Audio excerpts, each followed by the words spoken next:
No nos intimida ningún poder, ningún político, ningún gobernante, ni nos hace menos. Nosotros tenemos el respaldo del pueblo de Uruapan, y el pueblo de Uruapan va a definir, a partir del primer informe de gobierno, cuáles son las decisiones. Aquí hay decisiones muy importantes que se van a tener que tomar, y las vamos a tomar. Donde el pueblo diga, ahí vamos a ir.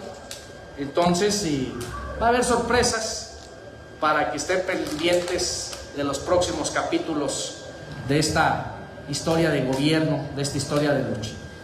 Y no le busquen ruido al chicharrón, porque truena en cualquier momento.